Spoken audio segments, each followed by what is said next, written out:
miran, ya sea en vivo, en diferido, desde acá del Ministerio Sembradores de Vida. De parte pues, mandamos un saludo los pastores de acá, el pastor Carlos y mi persona, el pastor Irving, en este nuevo estudio bíblico que estamos comenzando en la noche de hoy.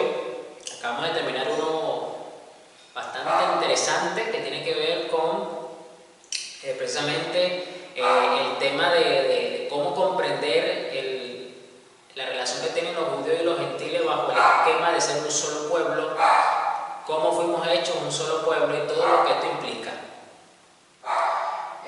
Si usted no lo ha visto, pues le invito a entrar a nuestro canal de YouTube. Ahí puede usted mirar y buscar dentro de las listas de reproducciones dicho estudio. ¿Okay? Lo va a diferenciar del resto de estudios bíblicos que ahí aparecen, perdón, de los videos que aparecen, porque precisamente el título dice estudio bíblico. Hoy vamos a empezar con un tema bastante interesante también, que creo que va a ser de bastante edificación para muchos. Este punto en particular, ¿no? Porque puede ser un comentario muy puntual sobre este tema, pero antes de eso vamos a orar, como siempre hacemos. Vamos a encomendarnos al Señor, vamos a buscar su presencia, vamos a buscar su guía, vamos a pedirle a su Santo Espíritu pues que nos ilustre, que nos abra el entendimiento, que nos ayude a comprender la verdad y a vivirla. Así que adelante, Pastor Carlos. Padre, en el nombre de Jesús te damos muchísimas gracias, Señor, permite reunirnos una vez más en torno a tu mesa para venir a degustar tu palabra, Señor, tu manjar, Señor, de tu palabra, porque nos deleitamos en tu palabra. Espíritu Santo, guíanos a toda verdad y a toda justicia, alumbra los ojos de nuestro entendimiento, haznos entender sabiduría y consejo. Abre nuestros ojos, Señor, para ver a Cristo, abre nuestros oídos para escuchar tu palabra y recibirlo en nuestro corazón, que esté como buena tierra para que sea sembrada la preciosa semilla de tu palabra. Que esa semilla sembrada hoy en nuestros corazones, Señor, germine y dé frutos al 30, al 60, al 100 por uno y sea un gran bosque de bendición. Espíritu Santo, fluye como quieras en este estudio. Te pedimos, Señor, que nos enseñes, que nos guíes para hablar la santa y bendita palabra que tú nos has dejado.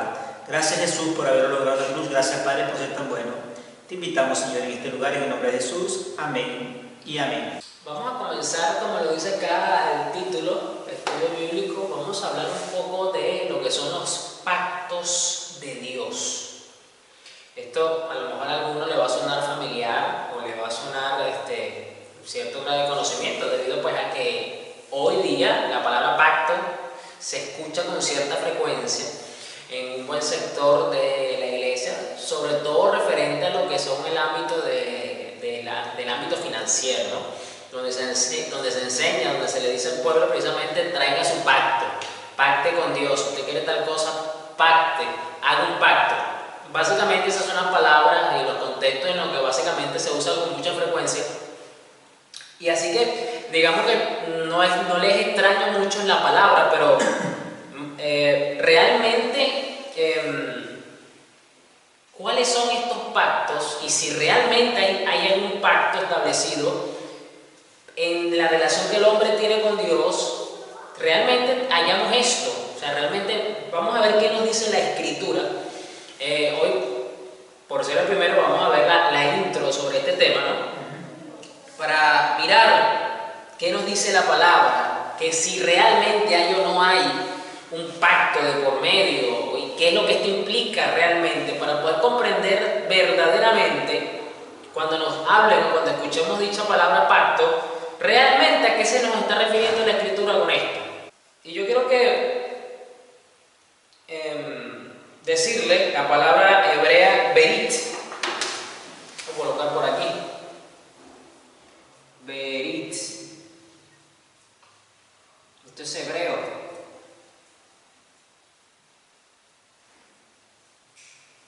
Esta es la palabra que a nosotros se nos traduce al español en las distintas versiones al castellano que tenemos de la palabra, obviamente el Antiguo Testamento, que se nos traduce como pacto, pero realmente se puede entender como un acuerdo contractual. Básicamente esto es lo que significa, y de forma unilateral ¿ok? En el sentido de que el que toma la iniciativa siempre ha sido Dios, ¿ok? Evidentemente está el hombre involucrado en la otra parte, porque para hacer un acuerdo contractual, para hacer un pacto, se necesitan mínimo 2 personas. Así es. Involucrada. Bueno, en este caso Dios ha venido a tomar la iniciativa sobre lo que son los pactos. Y otro dato interesante es que esta palabra pacto aparece 300 veces en toda la Biblia. Así que hay mucha tela que cortar acá por todas las implicaciones que tiene, por todo lo que significa, pero déjeme decirle que también bíblicamente vamos a encontrar 7 pactos que son los pactos más importantes hechos de Dios para con la humanidad. Son 7 los pactos establecidos en la Escritura, donde vamos a ver un acuerdo contractual de Dios para con la humanidad en diferentes etapas, relacionados estrechamente uno del otro, y que son básicamente lo que establecen la relación de Dios para con la humanidad. Esto es bastante interesante. Vamos a empezar a leer Biblia. Vamos a ver el Génesis 1, 26 al 30 y Génesis 2, 16 y 17. Génesis 1, 26. Del 26 al 30. Vamos a ver en qué versión lo vamos a leer. Yo generalmente lo leo en la Reina Valera 1960, el pastor Jimmy lo lee en otras versiones, tal vez la NTV o sí, la que tenga el momento. Leo Génesis 1 del 26 al 30, Reina Valera 1960. Entonces dijo Dios: hagamos al hombre a nuestra imagen, conforme a nuestra semejanza, y señoree en los peces del mar, en las aves de los cielos, en las bestias, en toda la tierra y en todo animal que se arrastra sobre la tierra. Y creó Dios al hombre a su imagen, a imagen de Dios lo creó, varón y hembra los creó, y los bendijo Dios y les dijo: fructificad y multiplicaos, llenad la tierra y sojuzgadla, y señoread en los peces del mar, en las aves de los cielos, y en todas las bestias que se mueven sobre la tierra. Y dijo Dios: he aquí que os he dado toda planta que da semilla, que está sobre toda la tierra, y todo árbol en que hay fruto y que da semilla, os serán para comer. Y a toda bestia de la tierra, y a todas las aves de los cielos, y a todo lo que se arrastra sobre la tierra en que hay vida, toda planta verde será para comer. Y fue así. Y 2, 16, 17. Y el 2, 16, 17. 16, 17 dice así: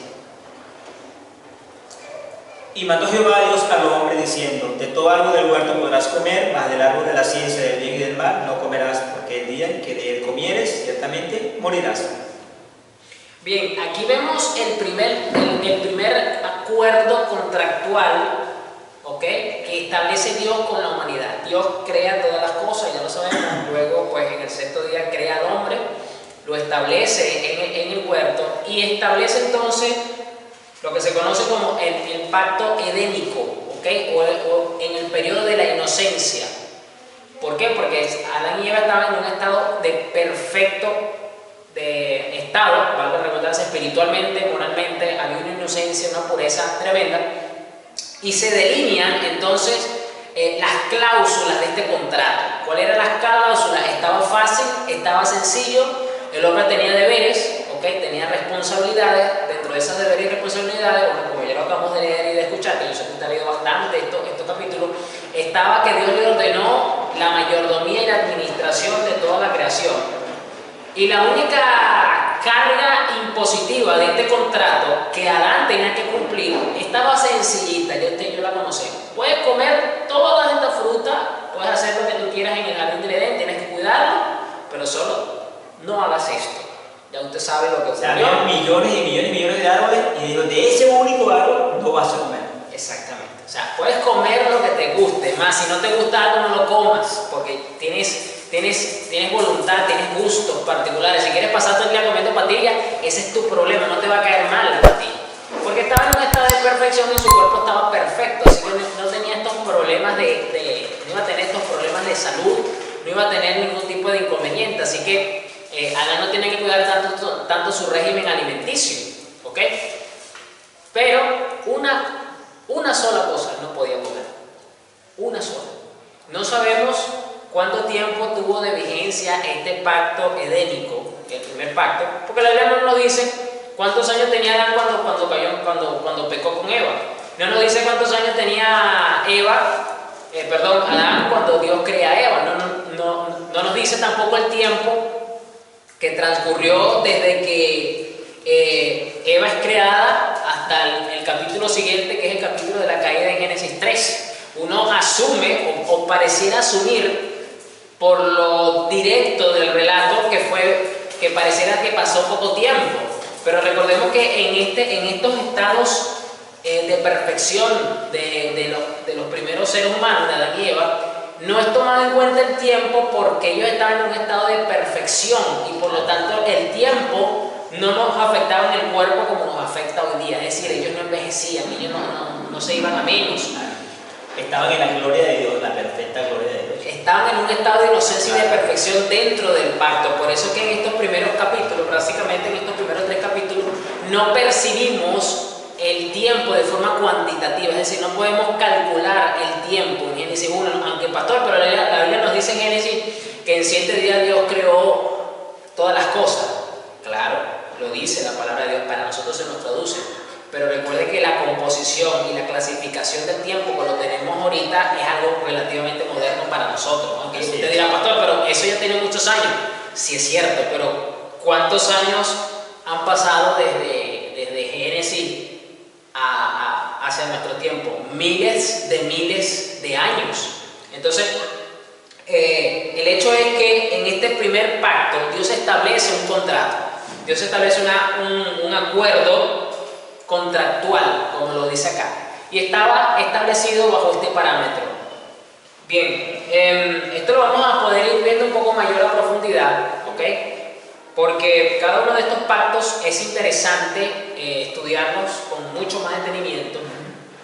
Hoy a lo mejor no vamos a andar mucho porque apenas es la introducción y solamente quizás voy a estarlo nombrando de forma superficial, si se quiere decirlo de algún modo, para que tengamos un conocimiento claro de que hay varios pactos que Dios estableció en la humanidad, en cada etapa y cada momento, no según el comportamiento de la humanidad, sino según el plan perfecto de Dios, porque Dios es el que estableció cada uno de estos pactos. Dios es omnisciente, Dios sabía ya que la humanidad iba a caer, y usted dirá, bueno, pastor, pero si Dios sabía que la humanidad iba a caer, ¿por qué la creó? Buena pregunta. Yo también estoy esperando la misma respuesta que usted, no se preocupe. Algún día espero tener la respuesta, a lo mejor no en este tiempo, a lo mejor cuando me vaya para la gloria y esté delante de mi Señor, después que lo contemple, lo adore, si le place darme respuestas como esas que a lo mejor la gran mayoría tiene, pues quizás me la dé. Y si no me la da, pues en nada afecta mi devoción y mi amor que tengo por Él, porque igualito lo estoy conociendo cada día más. Así que estas preguntas, a lo mejor teológicas, que muchos nos hacemos, pues en lo personal a mí no me quita el sueño, sino es una motivación más para buscar a Dios, sí. Y en esa búsqueda pues uno se enamora más de Dios. Y llega un punto en la que la importancia a la interrogante queda como en un segundo plano, porque lo que nos motiva realmente es conocer más a nuestro Señor. Claro, es que de alguna forma, suponte que sepamos con precisión la respuesta a eso, ¿en qué nos va a beneficiar? Es decir, ¿qué beneficio tiene tú conocer que los tiempos que duró cada evento, cada forma, ¿en qué te va a beneficiar? O sea, recréate en la gloria de Dios, en su amor, en que te dio la salvación, en que se hizo hombre, en que vino por ti porque te amó. O sea, recréate en eso. Las otras cosas no son en realidad de esencia como para uno preocuparse, como dice usted, pastor. Yo esperaría también hasta la eternidad, porque realmente nuestra mente tiene un límite, obviamente. La mente de Dios no. Pero yo, en mi particular forma de ver las cosas, no, como dice usted, pastor, yo no le presto más atención a eso. O sea, lo dejo pasar, no hay ningún problema. Seguimos adelante. Sí, y como esta pregunta que acabo de formular, que puede generar una interrogante bíblica, teológica, como usted lo quiera mirar, y que es difícil encontrar una respuesta porque la Biblia no nos brinda una información clara o directa, precisa, pues lo que hay es que reposar en Dios, meditar, ir a la oración y confiar. Algo que debemos de entender es que la Biblia no busca alimentar alimentarnos intelectualmente para que pongamos nuestra confianza en eso.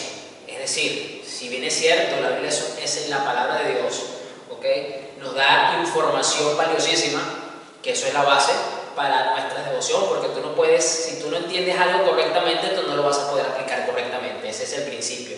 Pero si nos vamos a mirar en plano general, lo que el Señor decidió revelarnos es lo que necesitamos. Así es. De ese punto yo parto. Entonces, lo que está contenido en la palabra de Dios es todo lo que necesitamos en este tiempo y en el venidero, hasta que Cristo venga por su iglesia y restaure todas las cosas. Ni más ni menos. Pastor, pero hay ciertas cosas que todavía son un misterio.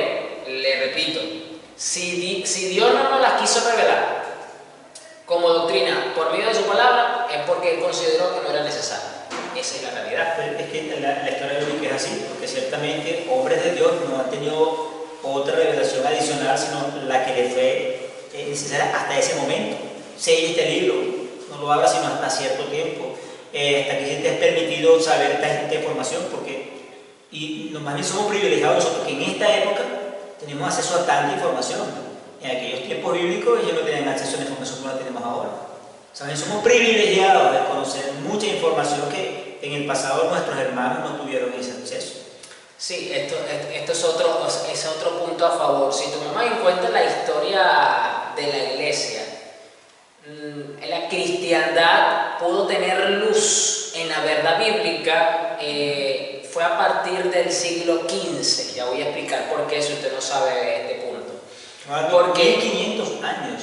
Porque en el siglo XV se crea el primer invento que permitió la masificación de la información, como es la imprenta.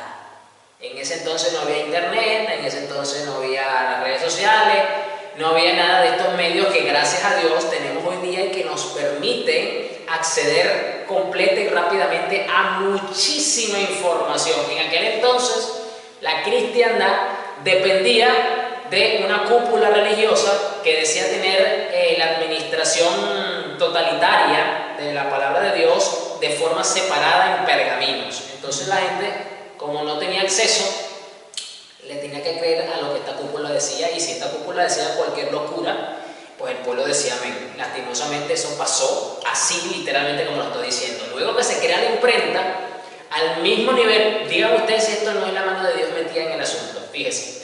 En el mismo momento que se crea la imprenta, explota el movimiento de la Reforma Protestante, que es el movimiento pues que separa al remanente del pueblo de Dios, de esta cúpula religiosa oscura, y le arrebata el control de la santa y bendita palabra de Dios, y empieza la palabra de Dios a traducirse a los diferentes idiomas. Empieza a traducirse al inglés, empieza a traducirse al alemán, empieza a traducirse al español, empieza a traducirse en los diferentes idiomas del pueblo que manejaban, porque de paso esta cúpula entre comillas predicaba el evangelio en un idioma que solamente el 5% de la población entendía, que era el latín. Claro. Entonces imagínense usted la condición en la que estaba. Entonces solamente allí que se masifica la palabra de Dios, porque empieza a correr por todos lados con la imprenta. Entonces, ¿cuánto más nosotros ahora que no tenemos la imprenta? Tenemos el internet, que es mucho más potente que la imprenta, porque no solamente nos permite acceder a información, sino nos permite comunicarnos del otro lado del mundo con otra persona, rompiendo barreras de distancia y de tiempo. Además, las diferentes versiones, que en realidad en una con otra se van comparando, y hay términos que se amplía el criterio, se amplía la información, te da un poco más de luz. Antes no se tenía esa ventaja. Hacer una comparación entre 5 o 6 versiones del mismo párrafo, del mismo versículo. Eso es una gran bendición que tenemos nosotros, por lo cual recreémonos en lo que tenemos en este momento. Démosle gracias a Dios que lo tenemos en esta época, como nos está en este momento tocando ver un poco el final de los tiempos. Y en aquellos tiempos ellos no tenían ese acceso a esa información. Y curiosamente, por un lado tenemos la bendición de que la tecnología nos permite acceder a un conocimiento más preciso y más directo de lo que ya Dios nos reveló en su palabra, pero al mismo tiempo, una de las características de este tiempo es la apostasía, que precisamente busca apartar a las personas de dicha verdad bíblica. Fíjese el panorama en términos generales. Aprovechando la tecnología y aprovechando las diferentes corrientes que hay, entonces tratan de que la gente se desvíe hacia izquierda o hacia derecha, que es lo que se debe evitar. Como decimos por ahí, no todo es color de rosa, como quien dice, ¿no? Claro. No todo es tan fácil o tan bueno como se ve. O sea, tiene sus virtudes, pero también tiene sus contras. Gracias a Dios que la iglesia de Jesucristo depende del Señor Jesús y está asistida siempre por el Espíritu Santo. Yo conversaba con una persona, estamos hablando sobre un tema en particular muy puntual, y esta persona me puso un ejemplo, ¿no? Yo le decía a esta persona después, pero es que tu ejemplo no cuadra bien con lo que estamos hablando, porque tú estás poniendo un ejemplo del Antiguo Testamento y en el Antiguo Testamento el Espíritu Santo venía solamente sobre este tipo de personas, sobre los profetas, sobre los reyes y sobre los sacerdotes. Venía, hacía algo y se volvía a retirar. No se quedaba a vivir con estas personas. ¿Okay? Por eso que, por ejemplo, aunque la Biblia dice que Saúl fue desechado por Dios, lo dice la palabra, también dice que Saúl profetizó junto con la cuadrilla de profetas una vez que él iba bajando. O sea, ¿cómo usted se explica eso? Porque el Espíritu Santo venía y se retiraba. Hoy día no ocurre eso. El Espíritu Santo mora permanentemente sobre aquellos que Cristo ha puesto su sangre y los ha limpiado. Así es. Él mora perennemente sobre estas personas. Y ese es el proceso de santificación que el creyente tiene. Esa es la gran diferencia. Entonces, gracias a ese Espíritu Santo, es que usted y yo podemos no solamente recurrir a la verdad bíblica, sino realmente consultar con el autor. Porque la Biblia es el único libro que cuando usted lo abre, el autor está presente. Así es. ¿Okay? Porque fue el Espíritu Santo de Dios el que inspiró las Sagradas Escrituras. Esto es muy interesante, que después más adelante pudiésemos ahondar un poco en el tema de la composición bíblica y todo lo relacionado al tema para tener mucha más edificación y fundamento sobre este otro punto que también puede ser bastante interesante. Bien, volvemos acá al tema, ¿no?, de lo que son los pactos. Y yo quiero que miremos una frase, Jeremías 31:33. Los pactos que vemos en la Escritura, si bien es cierto que nos estamos enfocando en los pactos que hizo Dios con el ser humano, con el hombre, ¿okay? Como ya vimos ese primer pacto, que es el pacto edénico, porque se hizo en el huerto del Edén. Dios lo instituyó en todo el sentido de la palabra, hizo el lugar, estableció a la persona con lo que iba a hacer, le dio sus normas, le puso los deberes, o sea, Dios lo hizo todo.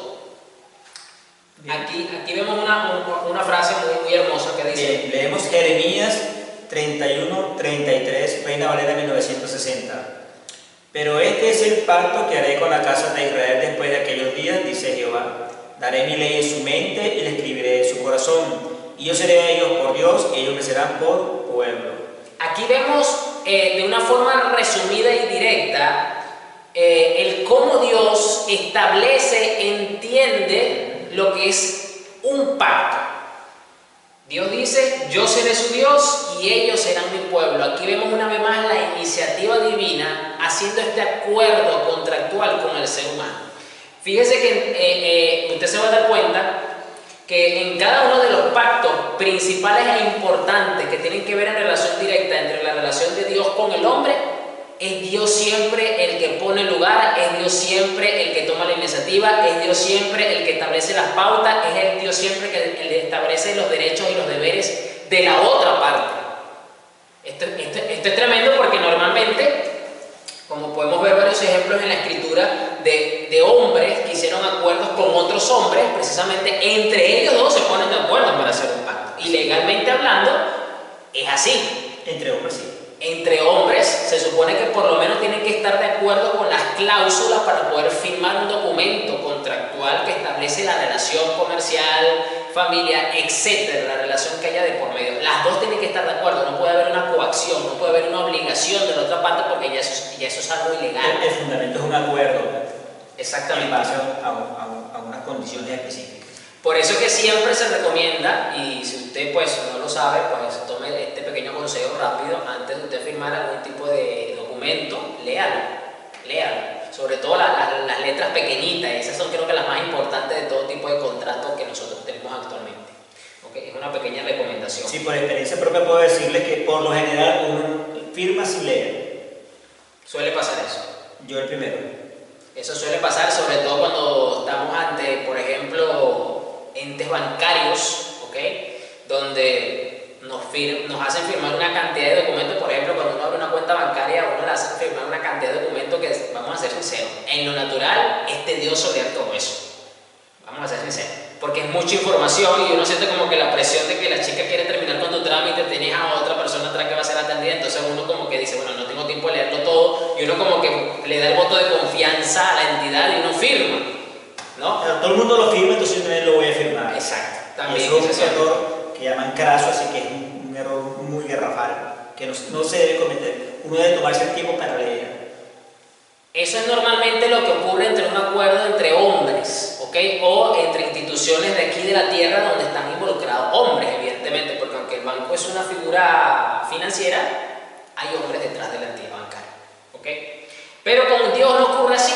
Con Dios el hombre no ha tenido ni va a tener nunca jamás la oportunidad de exigir qué requisitos o qué cláusula quiere meter en ese pacto, en ese acuerdo. Dios mismo es el que la pone y Dios mismo se lo presenta al hombre. Y como evidentemente el hombre está en total desventaja porque está necesitado de Dios, ¿ok? Siempre la ha aceptado. Es decir, el hombre no está en condición alguna de pretender ir a una mesa de negociación con Dios de forma alguna. Ni siquiera Adán, que estaba en un estado de perfección, tuvo semejante atrevimiento delante de Dios. Él aceptó, se le presentó, ¿quién eres tú? Tú eres mi creador. Tuvo conciencia plena de su ser. Ok, esto es un Edén, esto es un jardín. Ok, debo hacer esto, puedo hacer esto no lo puedo hacer. Listo, él aceptó. Dijo amén, si usted lo quiere ver desde ese punto de vista. Y Eva igual, ok. Eva tampoco se puso exquisita a la hora de pretender negociar algún tipo de cláusula con Dios. Más bien fueron los transgresores a ese pacto, ellos dos. Vamos a ver Hebreos 6:17.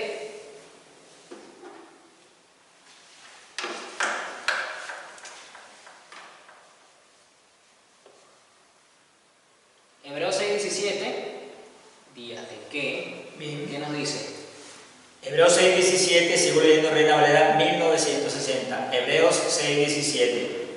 Por lo cual, queriendo Dios mostrar más abundantemente a los herederos de la promesa la inmutabilidad de su consejo, interpuso juramento. Ok. Y Hebreos 9:15 y 17.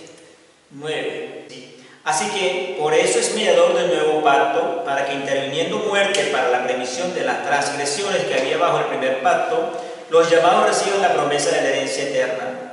Porque donde hay testamento es necesario que intervenga muerte del testador. Porque el testamento con la muerte se confirma, pues no es válido entre tanto que el testador vive. Esto es interesante porque en estos dos textos bíblicos que hemos ahorita leído, podemos tener un poco más de entendimiento y de comprensión hablando del pacto de la gracia. Ojo, que después podemos ahondar un poco más, pero estamos mirando los fundamentos de lo que son los pactos según la Biblia. Es interesante porque aquí se usa la palabra griega diateque, es la palabra griega, y tiene que ver, era una palabra usada en el imperio greco-romano, ¿ok? Y que habla de un convenio planteado por una de las partes y que debería ser aceptado o rechazado por la otra. Fíjese lo interesante en este caso, ¿ok? Y que también este es un nuevo pacto prometido por Dios y ejecutado por la muerte del testador, ¿ok? Porque este término también se usaba a nivel de herencia, a nivel de testamento. Se aplica tanto para pacto como para testamento. Sí, porque para la connotación y el pensamiento del escritor, el pacto tenía una relación estrecha con lo que es el testamento y a su vez con promesas. Es decir, las tres cosas, promesa, pacto y testamento, están estrechamente entrelazadas bajo esta figura para poder entender lo que son los pactos de Dios. De por sí, en el pacto adámico, ¿ok? Es otro pacto. En el pacto adámico es ese pacto que Dios hizo con Adán, donde tuvo un pequeño acto de misericordia al Dios darle pieles y los vistió. La Biblia no nos dice de dónde Dios sacó las pieles, pero si te pones a meditar, Dios no necesita matar un animal para ser bien. Es hasta un poco subestimar a Dios. Si usted recuerda que Dios es todopoderoso, Dios no necesita matar un animal para quitarle la piel. Dios puede crear piel de la nada, si usted se pone a verlo desde ese punto de vista, porque es todopoderoso. Entienda que nosotros actualmente vemos milagros creativos. De cierta forma, existen milagros creativos. Un nuevo riñón, un nuevo corazón. De hecho, yo conozco un caso presencial en Venezuela donde una niña se puso un corazón nuevo completamente. Entonces, o sea, es una cosa que usted dice, bueno, ¿cómo es eso?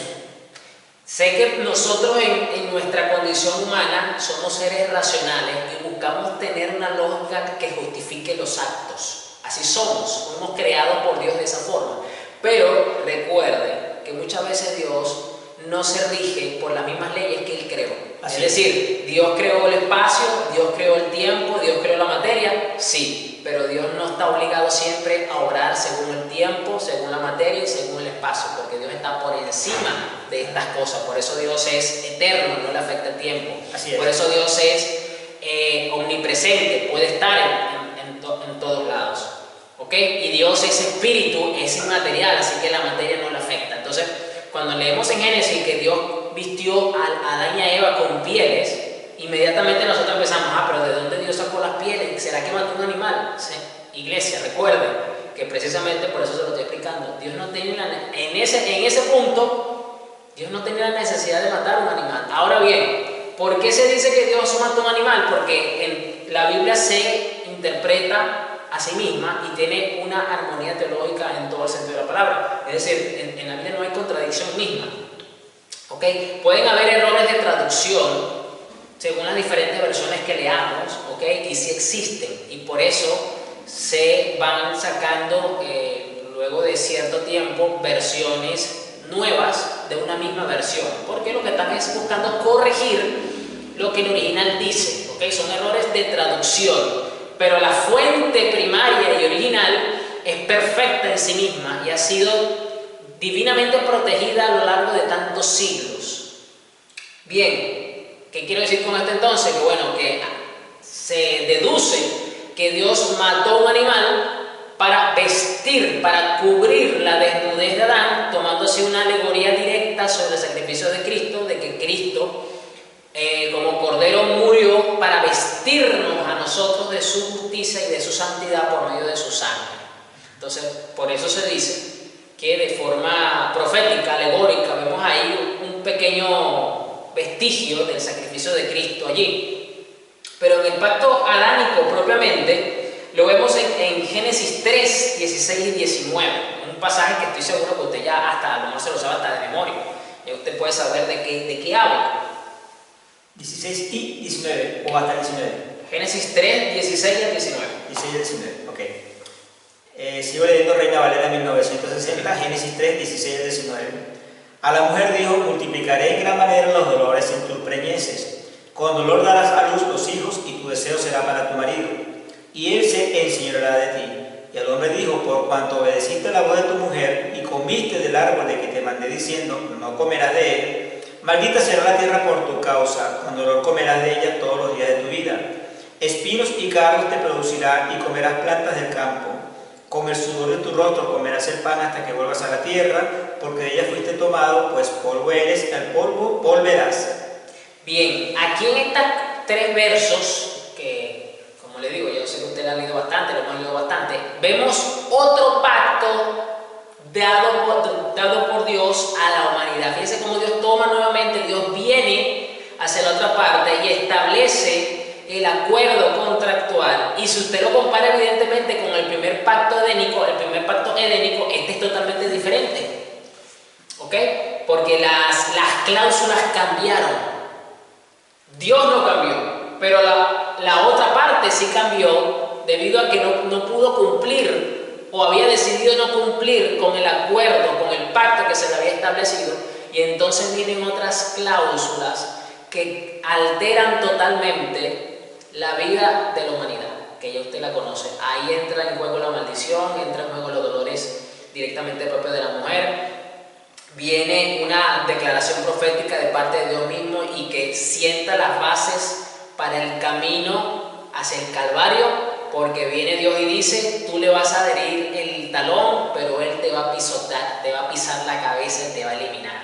¿Okay? Eso tiene una connotación profética mesiánica directa, y de ahí en adelante las mujeres empezaron a tener problemas de fertilización a lo largo de la historia. Por eso usted ve que muchas esposas de los patriarcas, por ejemplo, tenían problemas de fertilización.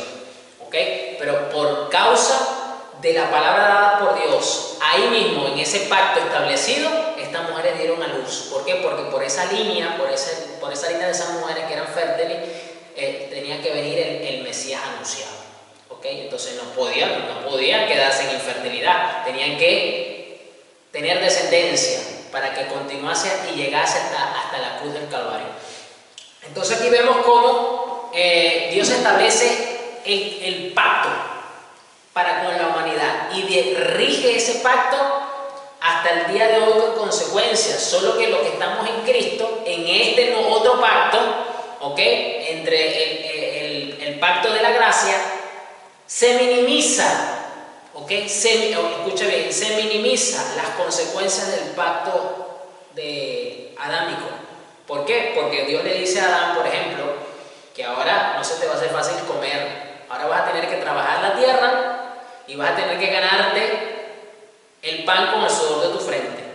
¿Ok? Entonces dice que la tierra le daba cardos y espinas a Adán. O sea, Adán no sabía lo que era una espina, Adán no sabía lo que era hincarse, Adán no sabía lo que era tener que esforzarse tan fuerte para poder alimentarse, porque lo tenía todo fácil dentro del huerto. ¿Ok? Y tercero, no tenía problemas de inseguridad con el alimento. Él simplemente lo que tenía era que ir: ay, hoy tengo ganas de comer fresas. Iba donde estaba en el árbol de fresa y se comía la cantidad de fresas que le diera la gana, sin problema de indigestión, sin problema de que iba a tener una subida de algo o una bajada de algo, o que eso se le iba a dar una retorsión en el estómago y iba a tener que salir corriendo. Él no tenía problemas de ningún tipo. Pero aparte de eso, que te iba a tener que trabajar la tierra, ahora no tenía seguridad de que la tierra le iba a dar fruto, porque le podía dar cardos y espinas, es decir, le podía dar un fruto que no esperaba. Miren las consecuencias. Entonces en Cristo, los cristianos tenemos que trabajar. El pacto de la gracia no anula esa cláusula de ese pacto, sino que la minimiza. ¿Por qué? Porque entonces ahora los cristianos son diligentes, los cristianos se esfuerzan, trabajan, ya sea cumpliendo un horario, haciendo un emprendimiento, lo que tengan que hacer, y por la misericordia y la gracia de Dios ven un fruto. ¿Ok? Pero pueden venir frustraciones en el camino, pueden venir días malos, pueden venir algún tipo de problema laboral X, y entonces necesitamos ir otra vez y humillarnos delante de Dios para que el Señor tenga misericordia y esos cardos y esas espinas sean quitadas. ¿Ok? Fíjense, entonces por eso le dije que se minimiza. En el caso de las hermanas, por ejemplo, Dios le dijo a Eva: vas a dar a luz con dolor. Eva ya sabía lo que era dar a luz, porque ellos ya tenían, posiblemente ya habían tenido a sus hijos, lo que ya vimos, lo que vemos que aparece luego en la historia, ¿ok?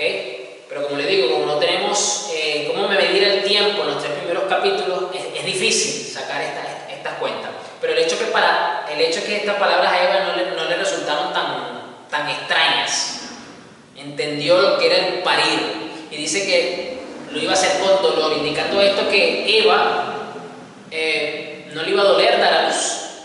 Y si no le iba a doler, eso quiere decir que no iba a tener ningún tipo de complicaciones en el parto, que no iba a tener ningún tipo de problemas relacionados con la fertilización y el gestar la vida dentro de ella. Algo pues que hoy día se ve y que las hermanas en la fe también padecen y que tienen que ir una vez más a la cruz para tener misericordia, muchas para poder ser fértiles, otras para sanar situaciones relacionadas con sus órganos reproductivos, etc. Entonces, esto es consecuencia de ¿dónde estas consecuencias de Génesis 3 van a ser totalmente eliminadas? Cuando venga el reino milenial de Cristo. ¿Por qué? Porque todo sufrimiento, todo dolor, toda maldición, todo tipo de recuerdo produce consecuencia del pecado va a ser eliminado completamente. Cielo y tierra pasarán. ¿Ok? Donde Dios dice que va a enjugar toda lágrima y que va a quitar todo sufrimiento y todo dolor. Es decir, al hablar Dios de que va a quitar todo sufrimiento, es porque el sufrimiento es consecuencia directa del pecado. Recuerde que el sufrimiento no existía en este punto. Fíjense todas las consecuencias terribles que produjo el pecado. Es decir, el sufrimiento, el dolor, la angustia y mucha cantidad de cosas que el pecado trae, porque la gente solamente asocia el pecado con la muerte física. Esa es la consecuencia que sufre el ser humano en el ámbito físico, pero fíjense que el pecado trae consecuencias en el alma, trae consecuencias en el espíritu y trae consecuencias en el cuerpo. ¿Cuáles son las consecuencias en el cuerpo? Que el cuerpo entonces ahora se enferma y se muere. Así es. Eso Adán no sabía lo que era eso. Es decir, el sistema inmunológico del cuerpo era literalmente una potencia. No había virus, no había plaga, no había nada que le afectase, que le perjudicase de ninguna forma. Pues esos cuerpos estaban en la gloria de Dios, una gloria permanente, pues. Sí, exactamente. No había estas consecuencias del alma, no había el rencor, el resentimiento, el odio, la ira, el sufrimiento, etcétera, que también afectan. Todo eso va a ser quitado. Entonces, estas consecuencias van a ser eliminadas. Eso quiere decir con esto que la gente va a trabajar cuando venga el reino milenial, por supuesto. Por supuesto. O sea, el reino milenial de Cristo, llegar a ese punto de 1000 años, es prácticamente como que si estuviésemos volviendo al principio de Génesis 2. ¿Ok? Solo que ya no son 2 personas, sino son millones y millones de personas que ahora están en un estado de perfección absoluto y que vamos a poder cumplir a plenitud, de forma perfecta, lo que se dejó de hacer en Génesis 2, que era poblar la tierra y sojuzgarla. Y algo muy importante que nos dice la Escritura, que dice la Biblia que cuando Adán peca, que tiene su hijo, dice que tuvo un hijo conforme a su imagen. Y vivió Adán 130 años y vivió a su semejanza, conforme a su imagen, y llamó su nombre Set. Sí, no fue a la imagen de Dios como Dios, hagamos el hombre a nuestra imagen y semejanza, sino que engendró un hijo conforme a su semejanza. Ya Dios hizo de que participara. O sea, si uno naciera conforme a lo que le había ordenado a él que hiciera, pero ya fuera de él, engendra, pero afuera, a tu imagen. Entonces, claro, traemos ahora la imagen de... La NTV dice, cuando Adán tenía 130 años, fíjese, Adán tenía 130 años de haber salido del huerto y de haber recibido el pacto, los 2 pactos que ya Dios había hecho con él. 130 años, imagínense ya cuánto había vivido Adán antes de transgredir el pacto. Saque cuenta, un cálculo, pues. Cuando Adán tenía 130 años fue padre de un hijo que era igual a él, su viva imagen, y lo llamó Set. Cuando nosotros leemos esto en la Escritura, imagen y semejanza se refiere a naturaleza y a esencia. Cuando la palabra dice en Génesis que Dios creó al hombre a su imagen y a su semejanza, se está refiriendo a su carácter, cómo era Adán antes de caer, antes de transgredir el pacto. Era santo, era puro, era inocente, era sin mancha, estaba en un estado de perfección pleno, donde tenía una comunión con Dios directa, cara a cara. Caminaban todos los días juntos. Tremendo, hermoso. A eso se está refiriendo, ¿ok? A esa esencia. Y entonces aquí nos dice en el versículo 3, que entonces cuando Caín mata a Abel, Dios le da un hijo a Set, porque ese es el linaje de Cristo, y por eso le dije, por ahí ese linaje tenía que continuar. En este caso hubo un asesinato, Dios permitió que Adán tuviera otro hijo para sustituir, y eso es literalmente lo que significa ser sustituto. Y entonces dice acá, fue padre de un hijo que era igual a él, su viva imagen. Fíjese lo interesante, usted dirá, bueno, pero ¿y es que acaso los otros hijos, Caín y Abel, no tenían la imagen de Adán? Por supuesto que tenían la imagen, tenían la sangre de Adán, pero aquí en Set mismo vemos propiamente la esencia pura, la pura más esencia, aunque ya vimos parte de ella, vamos a decirlo así, en la parte más depravada, más maligna, en el caso de Caín, porque fue el primer asesino de la historia de la humanidad, se llama Caín, porque es el primer asesinato registrado de la humanidad. donde vemos que se enseñoreó sobre su hermano para matarlo, lo mató. ¿Okay? Subió imagen, fíjate que aquí ya no dice imagen de Dios, entonces, ¿por qué? Por causa del pecado. Pero si ellos se hubiesen mantenido, no hubiesen violentado el pacto que Dios hizo con ellos, todos sus hijos iban a tener la imagen y la semejanza de Dios, porque Adán iba a plasmar esa imagen, iba a desarrollar esa imagen en sus hijos. Que imagínense, pastor, lo comentamos precisamente hace unos días. Fíjense que toda la humanidad hubiese sido engendrada a través de Adán en el Edén. ¿Cómo sería? Estaba en perfección completa, una humanidad de verdad en plenitud con Dios. O sea, algo que era el plan original de Dios. Y hacia allá vamos a volver, porque es precisamente en el reino milenial de Cristo que en ese estado de perfección, ¿ok? Vamos a recibir todos, ya lo hemos recibido lo que tenemos ahí en ese momento, ese carácter, esa imagen perfecta de nuestro Señor. Pero fíjense entonces las consecuencias de este acto de Adán, cómo el transgredir el pacto establecido por Dios trae consecuencias. Obviamente esto Dios no lo agarra de sorpresa, recuerden, Dios es omnisciente, Dios lo sabe todo mucho antes, como lo dice en Efesios, que mucho antes de habernos creado, Dios nos predestinó para amarnos en Cristo y hacernos santos. Es decir, ya Dios nos conocía antes de siquiera haber creado el mundo, ¿ok? Así que no le agarró de sorpresa la transgresión de Adán, y establece igualmente este pacto, y ahí en adelante vamos a ver otros pactos a profundidad, pero hoy lo vamos a dejar hasta aquí, porque es solamente la introducción a lo que son los pactos que aparecen en la Escritura, como se llama este estudio, los pactos de Dios. Entonces, si el pastor quiere añadir algo, quiere agregar algo. No, listo, aquí vamos a ver exactamente lo que usted estaba comentando y vamos a confirmar que realmente los pactos pues bien son de Dios. Y el pastor comenzó esta introducción diciendo que mucha gente pacta y pacta y pacta. Mire, realmente el pacto lo hace Dios. Sí, realmente. Y vamos a aclarar eso en el transcurso de este estudio, de que realmente nosotros no hacemos pacto con Dios. O sea, es importante que se vaya a aclarar ese punto para que usted sepa el fundamento de esta doctrina. Sí, hay una diferencia entre promesas y pacto. Exactamente. Pacto, un voto, una promesa. Pacto, básicamente, como lo estamos viendo acá, es un acuerdo contractual, ¿okay? Establecido por Dios para con la humanidad. Un voto o una promesa es simplemente un acto que hace una persona para con Dios, y de eso está lleno la palabra. La palabra está llena de personas que hicieron un voto de servicio, para con Dios. Un voto de atención, un voto, que si yo X, que usted le prometa a Dios X. Pero puede hacer eso, pero el pacto realmente lo hace Dios con nosotros. Sí. Ahora, entre dos personas sí no podemos hacer un pacto, claro, como seres humanos, pero con Dios no, con Dios te hace un voto, una promesa. Y sin embargo, la palabra nos deja en claro que Dios no toma a la ligera tampoco los votos y los pactos, y traen consecuencias serias para aquellos que no cumplen, ¿no? Pero vamos a decirlo que eso lo vamos a usar como parte del estudio para aclarar los términos y para edificarnos sobre el fundamento de la verdad, aunque el tema central del estudio son los pactos que Dios hace con Dios. Aunque es importante, eso lo vamos a tratar también para que la gente esté clara, las personas, los oyentes estén claros de cuáles son las consecuencias de hacer votos a la ligera. Tener mucho cuidado. Y si bien es cierto que por un tema de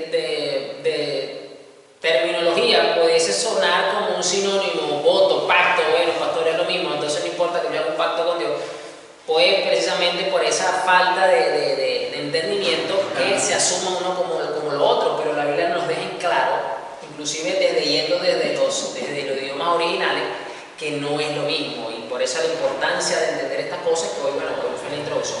Vamos a orar y esperemos pues que si usted tiene alguna duda, alguna pregunta, algún comentario sobre el tema, alguna anécdota inclusive que nos quisiera narrar, pues usted pueda comentarlo, ¿ok? Que usted pueda pues tranquilamente hacérnoslo llegar pues para añadirlo al estudio. Adelante, pastor.